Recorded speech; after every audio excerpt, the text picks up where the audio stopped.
J'ai vérifié mon compte le jour de la signature. 23 000 € envolés. Ma mère a ri, Derek en a plus besoin.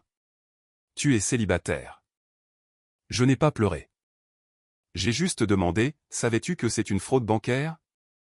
Puis j'ai appelé les enquêteurs. J'ai vérifié mon compte en banque le matin de la signature de ma maison et j'ai découvert que près de la moitié de mes économies avaient disparu.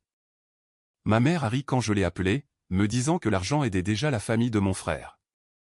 Elle pensait que j'allais pleurer, m'excuser et laisser tomber. Elle ne savait pas que j'avais déjà appelé le service de lutte contre la fraude de la banque. C'est là que l'histoire commence vraiment. Le chiffre sur mon écran n'avait aucun sens au début. J'ai rafraîchi l'application 2 fois, de la même manière que l'on relit un message texte quand les mots ne s'assemblent pas.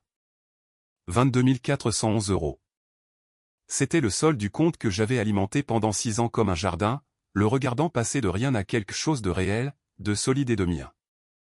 J'ai cligné des yeux devant l'écran de mon téléphone sur le parking de mon immeuble. Mon café refroidissait dans ma main. La lumière du matin traversait le pare-brise sous un angle qui donnait à tout un air légèrement irréel. Ma signature était dans 4 heures. Le compte aurait dû contenir 46 000 €. Je connaissais le chiffre exact comme on connaît son propre rythme cardiaque. 46 218 €. Je l'avais vérifié il y a 2 jours. J'avais une capture d'écran sauvegardée sur mon téléphone pour la montrer au conseiller hypothécaire. Une preuve de fonds pour signer l'achat d'une modeste maison de ville de 2 chambres qui serait à moi et rien qu'à moi. Le premier lopin de terre en ce monde qui porterait mon nom et seulement mon nom sur l'acte de propriété. Je suis resté assise dans ma voiture pendant un long moment, le moteur tournant au ralenti, essayant de trouver une explication rationnelle. Avais-je été piraté? J'ai ouvert l'historique des transactions. Les retraits ne provenaient pas d'un inconnu dans un autre pays. C'étaient des virements nationaux, 3 au cours des 6 dernières semaines, effectués depuis le compte associé. Le compte associé était un compte d'épargne joint que j'avais ouvert avec ma mère 12 ans plus tôt, quand j'avais 17 ans et qu'elle m'avait conduite à la banque pour commencer à économiser pour l'université. Je ne l'avais jamais fermé après avoir obtenu mon diplôme. Cela me semblait inutile, un fil symbolique me reliant à la famille en laquelle je croyais encore. Le dernier virement avait été traité à 23h47 il y a 2 nuits. Je suis restée assise là jusqu'à ce que le café soit complètement froid. Puis j'ai composé le numéro de ma mère. Elle a décroché à la première sonnerie, ce qu'elle ne faisait jamais à moins d'être déjà réveillée et d'anticiper l'appel. Ce seul détail m'a révélé quelque chose que je ne voulais pas savoir. « Maman, ai-je dit, il faut que tu me dises ce qui est arrivé à mon compte d'épargne. » Il y a eu une pause, le genre de pause qui n'est pas de la confusion, mais du calcul. Puis elle a dit, de la même voix légère qu'elle utilisait pour me dire qu'elle n'avait plus de lait, « Oh chérie, ne panique pas. Tout va bien. L'argent est en sécurité. » L'argent est en sécurité, ai-je répété lentement ces mots. Ou. Elle a soupiré, l'expiration d'une femme qui a déjà préparé sa défense et trouve l'accusation légèrement fastidieuse. Ton frère en avait besoin. Il est dans une situation grave avec l'investissement et ils allaient perdre la maison. Derek et Amber ont 3 enfants, Maya. 3 enfants. Je ne pouvais pas les laisser perdre le toit au-dessus de leur tête. Tu comprends? Je n'ai pas parlé pendant un instant. De l'autre côté de mon pare-brise, un moineau s'est posé sur le capot de la voiture à côté de la mienne, a picoré quelque chose d'invisible et s'est envolé. Maman, ai-je dit. La signature est aujourd'hui. Elle est restée silencieuse. Aujourd'hui, ai-je répété. Dans 4 heures. J'avais besoin de cet argent pour signer l'achat de ma maison de ville. C'était mon apport personnel. C'était 6 ans d'économie. Tu peux louer pendant une autre année, a-t-elle dit, et sa voix portait quelque chose que j'avais déjà entendu mais jamais nommé jusqu'à ce moment. C'était le ton particulier de quelqu'un qui a pris une décision concernant votre vie et vous en informe simplement après coup. La façon dont un propriétaire vous annonce les termes d'un bail qu'il a déjà signé en votre nom. Tu es jeune. Tu es célibataire. Tu n'as pas vraiment besoin d'être propriétaire en ce moment. Derek a une famille. Sa situation est urgente. J'ai appuyé mon front contre le volant. Tu avais ma procuration sur ce compte pour une seule raison, ai-je dit doucement. Tu l'avais parce que je te l'ai donné quand on m'a enlevé l'appendice il y a 3 ans. Au cas où il m'arriverait quelque chose pendant l'opération et que quelqu'un doive payer mes factures. C'était la seule raison. Eh bien, je l'ai toujours, a-t-elle dit, sur la défensive maintenant, le ton léger se durcissant sur les bords. Et j'ai pris une décision. Quand tu seras mère un jour, Maya, tu comprendras qu'on fait ce qu'on doit faire pour ses enfants. Tous ses enfants. Derek est aussi mon enfant. Derek a 36 ans, ai-je dit. Et il a des difficultés, a-t-elle rétorqué. Tu as un bon travail. Tu n'as pas d'enfant. Tu n'as pas d'hypothèque, clairement. Et maintenant tu n'as plus d'apport non plus, alors peut-être que l'univers essaie de te dire quelque chose. J'ai relevé la tête du volant et me suis regardé dans le rétroviseur pendant une seconde. Mon visage semblait très figé. J'avais l'expression de quelqu'un qui vient de voir un pont s'effondrer et qui catalogue maintenant ce qui lui reste pour continuer. Je te rappelle, ai-je dit. Maya, ne sois pas dramatique. N'ose pas. J'ai mis fin à l'appel. Pendant un instant, je suis resté assise dans le silence complet de la voiture et j'ai respiré. Puis j'ai ouvert mes contacts et j'ai appelé ma banque. Pour comprendre pourquoi cette blessure particulière était si profonde et multidirectionnelle, il faut comprendre ce que cet argent représentait et qui mon frère avait toujours été dans l'architecture de notre famille. J'ai grandi en tant que deuxième enfant et première fille, ce qui, dans la taxonomie de la vision du monde de ma mère, me plaçait quelque part entre un plan de secours et un service domestique. Mon frère Derek avait 3 ans de plus, était globalement charmant et constitutionnellement allergique à la pensée à long terme. Il avait ce genre de chaleur magnétique qui faisait que les adultes l'adoraient et ce genre de confiance joyeuse qui faisait que les conséquences semblaient être quelque chose qui arrivait aux autres. Les professeurs l'aimaient, les entraîneurs l'aimaient. Notre père, avant son décès il y a 8 ans, avait traité Derek avec la révérence particulière que les hommes de sa génération réservaient au fils aîné, celle qui n'exigeait pas du fils de faire quoi que ce soit pour la mériter, seulement d'exister et de se montrer de temps en temps. Mon père était parti maintenant et, en son absence, ma mère était devenue la gardienne de sa mythologie. Ce n'était pas une femme cruelle. Je veux être précise à ce sujet. Elle n'était pas calculatrice comme l'est un méchant de film. Elle était calculatrice comme l'est une femme qui a décidé que le confort d'un enfant valait simplement plus que celui d'un autre et qui n'a jamais été contrainte d'examiner cette décision. Elle aimait Derek comme on aime un investissement dans lequel on a déjà trop misé pour abandonner. Chaque sauvetage était une justification des coûts irrécupérables. Chaque renflouement était la preuve qu'il valait la peine d'être sauvé. Et chaque demande qu'elle me faisait était présentée comme une opportunité d'être une bonne sœur, comme si la bonté était quelque chose que je devais plutôt que quelque chose que je choisissais. Derek avait eu des ennuis financiers sous diverses formes pendant la majeure partie d'une décennie. Il y a eu le camion-restaurant qui a duré 14 mois avant que le véhicule ne soit saisi. Il y a eu l'entreprise de paysagisme qu'il a créée avec un ami de lycée et qui s'est dissoute dans un procès qu'aucun des deux ne pouvait se permettre. Il y a eu l'année où lui et sa femme Amber ont vécu dans le sous-sol de ma mère avec leurs 3 enfants pendant qu'il poursuivait une licence d'agent immobilier qu'il n'a finalement jamais utilisée. À chaque fois, ma mère avait été là, chéquier à la main, puisant de l'argent dans les comptes d'épargne que mon père avait laissés, appelant cela un soutien familial, un investissement dans le potentiel de Derek. J'avais donné de l'argent, moi aussi. Je veux être honnête à ce sujet. J'avais prêté 4 000 € à Derek une fois, lorsque sa fille aînée avait besoin d'un appareil dentaire et que l'assurance avait refusé la demande. J'avais donné de l'argent à ma mère pour son anniversaire en sachant qu'il irait à la famille de Derek. J'avais acheté les courses pour le dîner de Noël plus de fois que je ne pouvais les compter, parce que la pension de ma mère ne suffisait pas après qu'elle ait discrètement renfloué le compte courant de Derek. J'avais fait tout cela parce que je les aimais, parce que je croyais que c'était ce que faisait une famille. J'absorbais les coûts et je ne tenais pas de registre, car tenir un registre me semblait mesquin et petit. Ce que je n'avais pas fait, ce que je n'avais jamais accepté en 6 ans d'épargne disciplinée, c'était de laisser quiconque toucher au fond pour l'apport personnel. Ce compte était sacré. Je l'avais ouvert la semaine de mes 23 ans, la semaine où j'avais obtenu mon premier vrai poste salarié en tant qu'administratrice dans un réseau hospitalier régional. J'y avais mis 100 € pour commencer et j'avais augmenté la contribution à chaque augmentation de salaire. J'apportais mon déjeuner de la maison 5 jours par semaine. J'ai conduit une Civic de 2013 avec un tableau de bord fissuré et une climatisation cassée pendant 4 ans parce que je refusais de prendre un crédit auto tant que le fonds pour la maison continuait de croître. J'avais dit à ma mère au moins 3 fois au cours des 2 dernières années que le compte pour l'apport était interdit. Ces mots, interdits, avaient été prononcés clairement, dans le langage que les adultes utilisent quand ils veulent qu'un autre adulte comprenne qu'ils sont sérieux. Elle avait décidé de me comprendre différemment. Le service de lutte contre la fraude de la banque m'a mis en contact avec un enquêteur nommé Monsieur Coulton, dont la voix avait le calme exercé de quelqu'un qui gérait la trahison pour vivre. J'ai expliqué la situation. J'ai expliqué la procuration, le moment des virements, le fait que ma signature était prévue pour ce matin-là.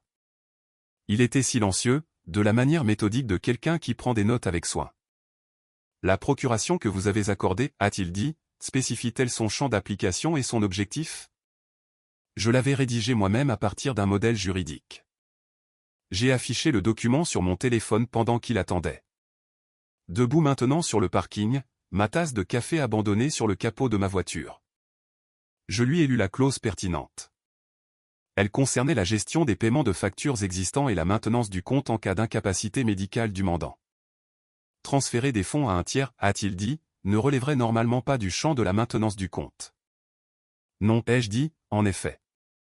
Madame, a-t-il dit, et sa voix est passée de procédurale à prudente, ce que vous décrivez pourrait atteindre le seuil de la fraude financière, ou alternativement d'un accès non autorisé au compte, selon la manière dont les tribunaux interprètent le champ d'application de la procuration. Je vais signaler ce compte immédiatement, geler tout autre virement sortant et faire remonter le dossier à notre équipe de fraude. Mais je veux m'assurer que vous comprenez que si nous déterminons que cela constitue un accès non autorisé, la banque pourrait être tenue de déposer une déclaration d'activité suspecte. Cela irait au-delà d'un litige civil. Voulez-vous continuer? C'était la question, le point de non-retour, le même qui apparaît toujours dans ces moments, déguisé en langage neutre. Voulez-vous continuer? Voulez-vous allumer le feu qui ne peut être éteint? Voulez-vous échanger votre version de la famille contre sa vérité? J'ai pensé aux enfants de Derek. J'ai pensé à mes nièces, âgées de 7, 9 et 12 ans, qui n'avaient rien à voir avec tout cela. Puis j'ai pensé à 6 ans de déjeuner préparé à la maison. J'ai pensé au tableau de bord fissuré que j'avais regardé pendant 4 ans. J'ai pensé à ma mère disant, « Tu es jeune. Tu es célibataire », de la voix de quelqu'un qui réassigne mon avenir comme une place de parking. Oui, ai-je dit. Veuillez continuer. La signature a dû être reportée. J'ai passé 45 minutes au téléphone avec ma conseillère hypothécaire, une femme patiente nommée Sandra, qui en avait assez vu pour recevoir cette information sans jugement audible.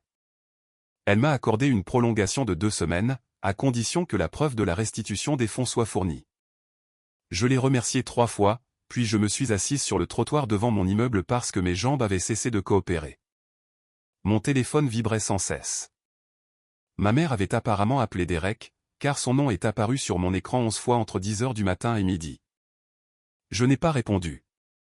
J'étais occupé à construire une structure différente de la maison que j'avais prévu d'acheter ce jour-là. Je suis rentré.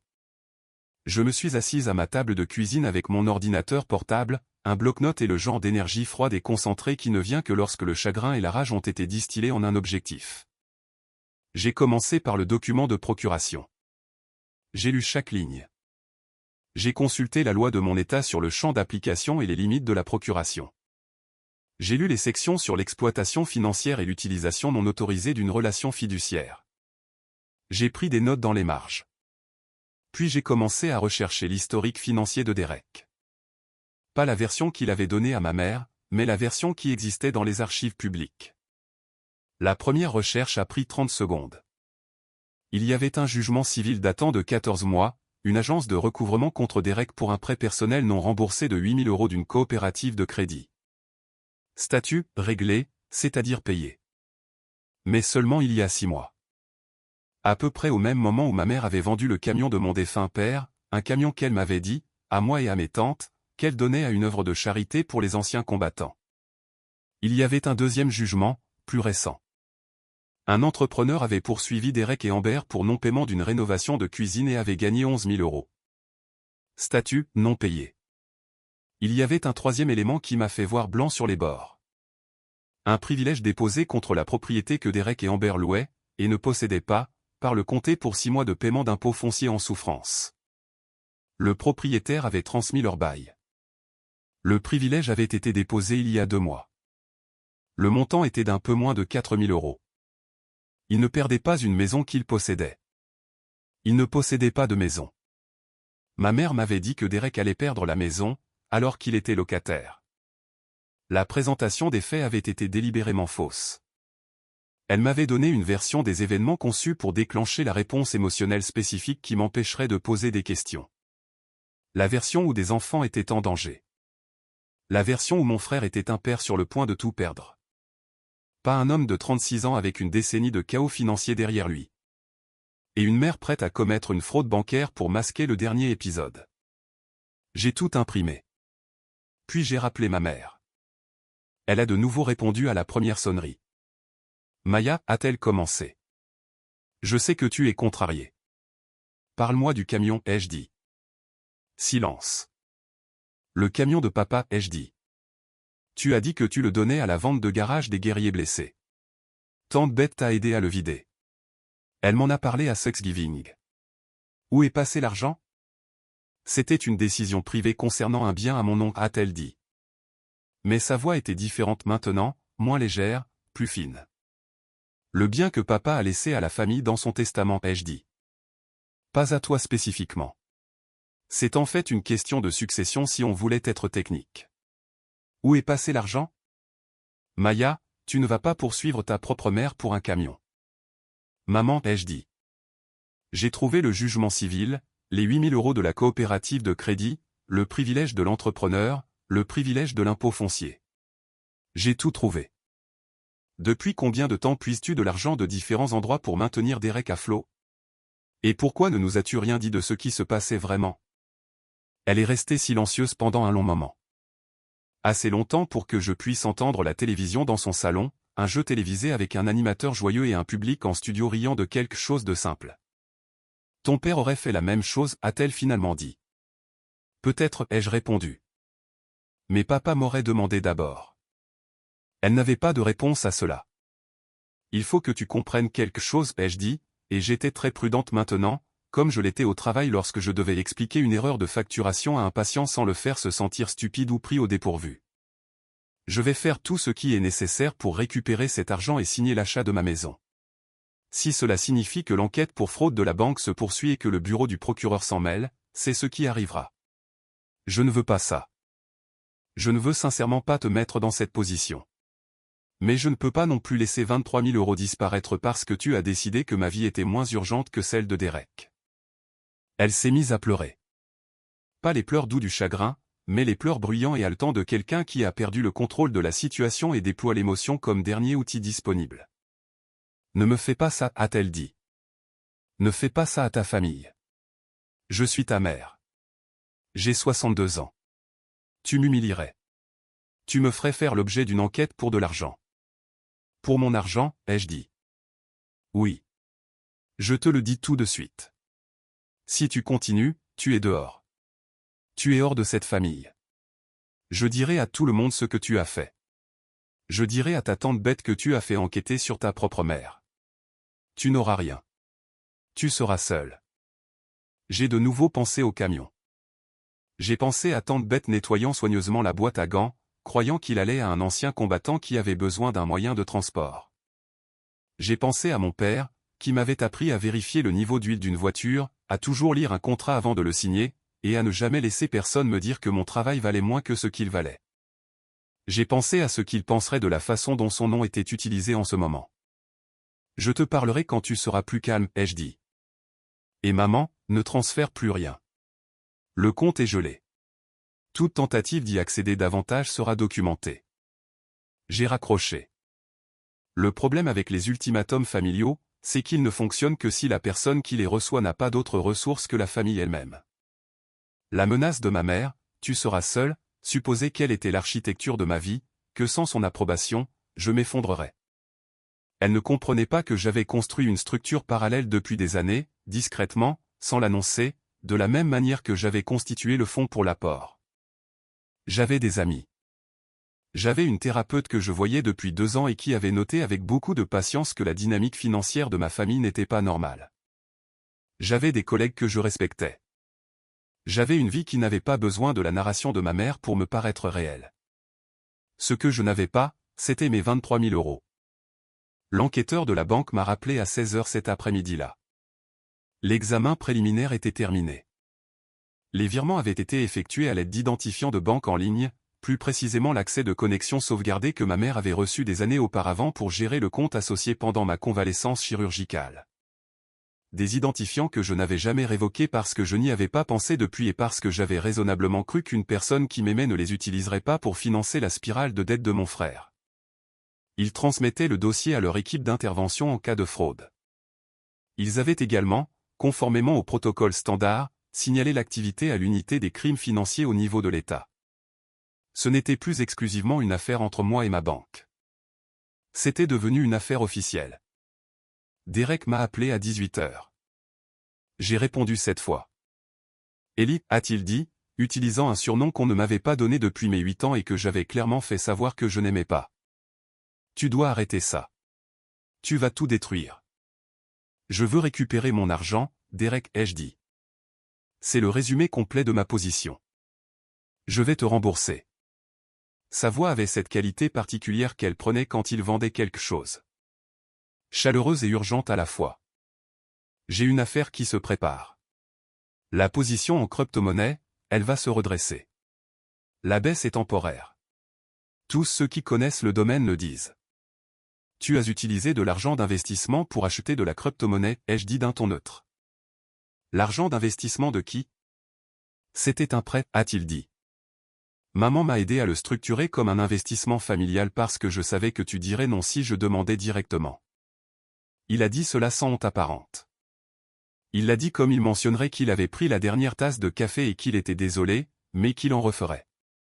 Le fait qu'il ait orchestré un plan qui contournait spécifiquement ma capacité à dire non faisait simplement partie de son récit des événements. Derek, ai-je dit, je veux être sûr de bien comprendre. Tu as demandé à maman de virer mes économies sans me le dire, spécifiquement parce que tu savais que je refuserais, et tu crois que c'était une chose raisonnable à faire. Tu en as plus qu'assez, a-t-il dit. Tu en as toujours eu.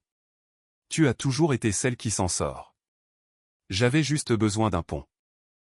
J'ai pensé à toutes les fois dans notre enfance commune où je l'avais vu échapper aux conséquences et atterrir dans les bras tendus de quelqu'un. J'ai pensé au tourne-disque, ou dans notre cas, au camion-restaurant, à l'entreprise de paysagisme, à la licence d'agent immobilier. À la litanie d'idées brillantes qui avaient été financées par des gens qu'il aimait et validées par des gens qui voulaient tellement qu'ils réussissent qu'ils avaient cessé d'exiger qu'ils le méritent. J'ai pensé à ces 3 filles, qui avaient hérité de son rire et de son charme, et qui méritaient mieux que l'instabilité financière que ses décisions ne cessaient de créer autour d'elles. Je ne suis pas ton pont, ai-je dit. Je suis ta sœur. Ce sont des choses différentes. Si tu vas jusqu'au bout, a-t-il dit, et sa voix a changé. La chaleur a été remplacée par quelque chose de plus dur, quelque chose qui ressemblait plus à l'autorité particulière de notre père que je ne m'y attendais. Maman pourrait vraiment avoir de gros ennuis.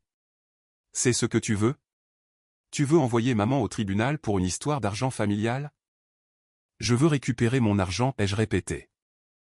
Alors prends un prêt personnel sur ton plan de retraite, a-t-il dit. Tu peux remplacer l'apport de cette façon et personne n'a à aller au tribunal. Maman a fait une erreur, mais elle l'a fait parce qu'elle m'aime. Et elle a paniqué. Ne fais pas exploser la famille pour ça, Maya. J'ai pris une profonde inspiration. Derek, ai-je dit, il faut que tu m'entendes. Je ne fais pas exploser la famille. La famille était déjà en feu. Je suis juste celle qui a finalement arrêté de faire semblant que ce n'était pas le cas. J'ai mis fin à l'appel. Puis je suis restée assise à ma table de cuisine pendant un moment sans rien faire. Juste respirer. Laisser le chagrin avoir son moment avant de passer à autre chose. Le lendemain matin, je suis monté dans ma voiture et j'ai conduit jusqu'à la maison des parents d'Amber, à l'est de la ville. Je savais qu'Amber y avait emmené les enfants pour quelques jours parce que Derek l'avait mentionné en passant, d'une manière qui suggérait que c'était habituel. J'avais rencontré la mère d'Amber, Carol, lors d'événements familiaux au fil des ans. C'était une femme directe, retraitée de 30 ans d'administration scolaire, avec le genre de chaleur pragmatique qui vient de décennies de gestion professionnelle des crises des autres. J'ai frappé à la porte avec un dossier de documents imprimés sous le bras. Amber a ouvert. Elle avait l'air fatiguée, de la manière spécifique de quelqu'un qui est inquiet depuis longtemps et qui est maintenant aussi fraîchement alarmé. Elle a regardé le dossier. Elle a regardé mon visage. Entre, a-t-elle dit.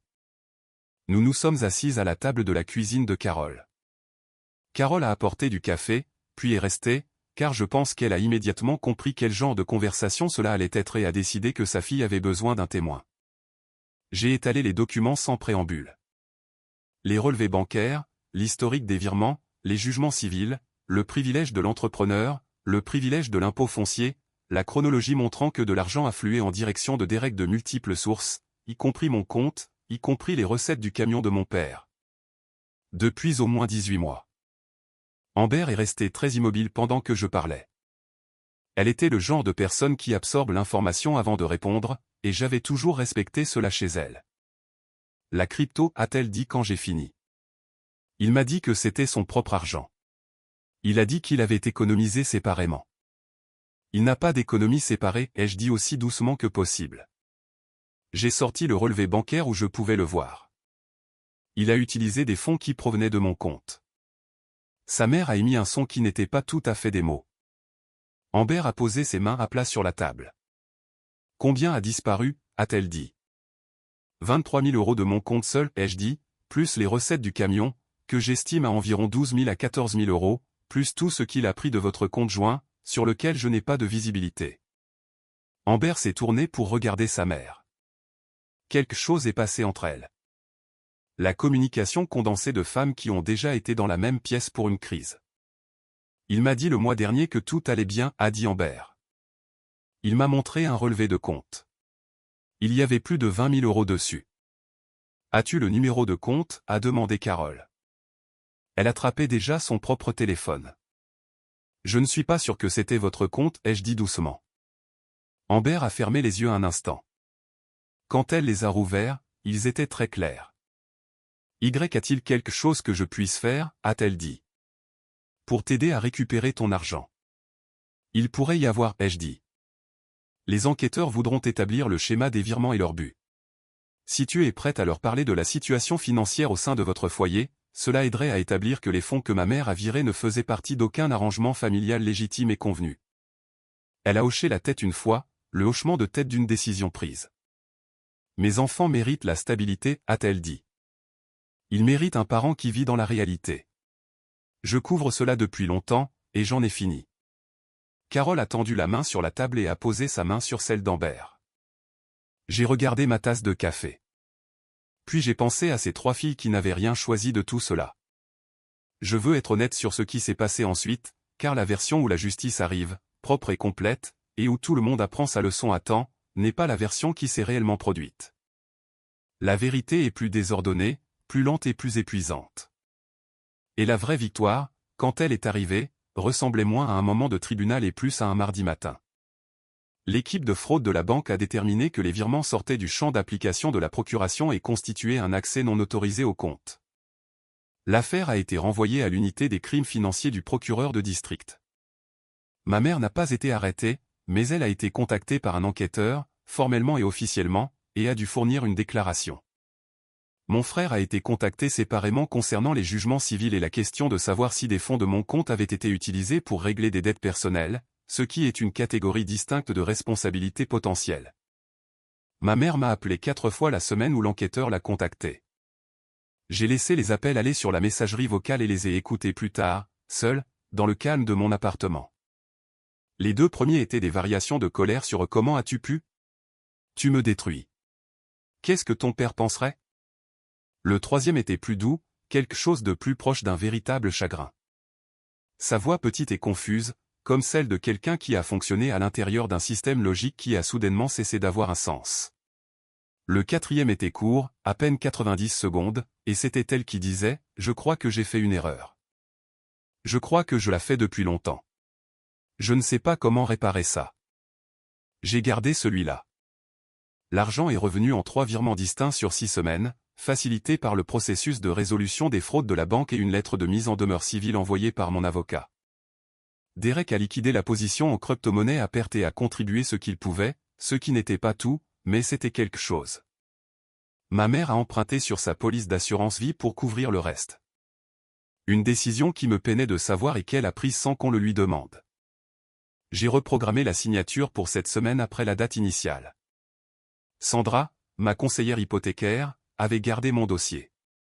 Je me suis rendu à la société de titres dans ma Civic de 2013 avec le tableau de bord fissuré parce que je n'avais pas encore eu le temps de la remplacer. Et à ce stade, elle me semblait être une compagne. J'ai signé mon nom sur 37 pages de documents, et à aucun moment ma main n'a tremblé. La maison de ville était plus petite que je ne l'avais imaginé quand j'avais commencé à économiser. 2 chambres, une salle de bain et demi, une cuisine en couloir avec de vieux comptoirs en carrelage que je prévois de remplacer un jour, une cour arrière assez grande pour une table et un barbecue, et pas grand-chose d'autre. Les planchers avaient besoin d'être refaits. La deuxième chambre avait besoin d'être peinte. C'était dans un quartier calme à 6 km de l'hôpital où je travaillais, dans une rue avec des arbres matures qui formaient un plafond d'ombre en été. Je me suis tenu dans le salon vide le soir où j'ai eu les clés, avant de déménager le moindre meuble, et j'ai écouté le silence spécifique d'un espace qui était entièrement et uniquement le mien. Personne n'avait de clé. Personne n'avait d'identifiant de connexion. Personne n'avait de procuration ou de droit de signature ou de revendication, légale ou émotionnelle, sur ce qui se passait entre ces murs, à moins que je ne choisisse de le leur donner. J'avais payé chaque mètre carré avec de l'argent que j'avais gagné et choisi de garder. Je me suis assise par terre parce qu'il n'y avait pas encore de meubles, et je ne voulais pas partir. La lumière du soir entrait par la fenêtre orientée à l'ouest et dessinait de longs rectangles sur le parquet, qui était rayé et usé et entièrement magnifique. Ma mère et moi n'avions pas parlé directement depuis l'appel de l'enquêteur. Nous avions communiqué par l'intermédiaire de ma tante Bette, à qui j'avais dit toute la vérité parce qu'elle la méritait, et qui avait répondu avec l'indignation mesurée d'une femme qui avait vidé le camion de son défunt beau-frère en pensant qu'il allait à un ancien combattant. Ma tante m'avait dit, à travers des conversations intermédiaires, que ma mère comprenait ce qu'elle avait fait, que ma mère souffrait à sa manière, la douleur particulière de quelqu'un qui est mal aimé, le sait, et ne sait pas encore quoi faire de cette connaissance. Je ne l'ai pas appelée ce soir-là. Je n'étais pas prête. Mais je n'ai pas non plus fermé la porte. Derek et Amber suivaient une thérapie de couple. Amber me l'avait dit elle-même dans un texto bref et digne qui ne me demandait rien, mais offrait simplement une information. Elle m'avait aussi dit qu'elle avait ouvert un compte séparé à son nom seul, ce qui, à mon avis, était probablement la chose la plus intelligente qu'elle ait faite depuis des années. Ses filles allaient bien. C'étaient des enfants qui ne connaissaient pas les détails et en étaient protégés, ce qui était la bonne décision. Et un jour, quand elles seraient plus grandes, elles comprendraient leur père comme nous finissons tous par comprendre nos parents, avec un mélange complexe d'amour et de chagrin. Et la connaissance particulière que les gens sont capables d'être à la fois sincèrement aimants et sincèrement nuisibles au cours de la même vie. J'ai pensé à tout cela, assise sur le sol de mon salon vide. J'ai pensé à ce qu'il en coûte d'être la personne fiable dans une famille. Pas seulement financièrement, bien que le coût financier ait été rendu concret et précis d'une manière que je ne pouvais ignorer. Mais les coûts invisibles, les années à réduire mes besoins pour faire de la place à l'urgence de quelqu'un d'autre, les années à accepter le cadre selon lequel ma stabilité était une ressource plutôt qu'une réussite. Les années à traiter mon propre travail acharné comme quelque chose que je devais plutôt que quelque chose que j'avais construit. Je n'avais pas l'intention de devenir quelqu'un qui dépose des déclarations de fraude, engage des avocats et s'assoit dans le bureau de l'enquêteur sur les fraudes pour détailler des virements. J'avais l'intention d'acheter une maison. Les autres choses avaient simplement été le prix à payer pour ne pas laisser quelqu'un me la prendre. Il y a une version de cette histoire où je cède dès le premier appel, où ma mère pleure et j'absorbe la culpabilité, je prends le prêt sur mon plan de retraite, je signe pour la maison avec 3 mois de retard et je me dis que c'est juste ce que fait la famille. Cette version de l'histoire aurait été plus silencieuse. Elle aurait coûté moins cher à court terme, moins de conversations inconfortables, moins de nuits blanches à cataloguer la distance entre la famille que j'avais et la famille en laquelle j'avais cru. Mais j'en aurais payé le prix finalement. C'est la partie que les gens ne disent pas assez fort. Le coût de laisser passer n'est pas nul. Il est simplement payé différemment, par petites tranches moins visibles. Dans le prix continu de savoir que vos besoins peuvent être ignorés chaque fois que ceux de quelqu'un d'autre semblent plus légitimes, dans la lente érosion de votre propre sentiment que vos limites signifient quelque chose pour les gens qui sont censés vous aimer. Je n'étais plus disposé à payer ce prix. Les arbres de ma rue faisaient un son dans le vent du soir. Une légère percussion à travers la fenêtre que j'avais laissée entr'ouverte. Quelque part dans le quartier, un chien aboyait après quelque chose d'enthousiaste et d'incompréhensible. Le réfrigérateur, vide et neuf, bourdonnait dans la cuisine. Je n'avais pas de meubles. J'avais un sac de couchage dans ma voiture. J'avais une bouteille d'eau pétillante que j'avais apportée spécifiquement pour ce moment, car il me semblait que l'occasion méritait quelque chose, même si ce n'était que de l'eau pétillante et un sol. J'ai ouvert la bouteille. Je me suis assise dans la lumière. J'avais passé 6 ans à économiser pour cela. J'avais failli le perdre à cause des personnes qui étaient censées le célébrer avec moi.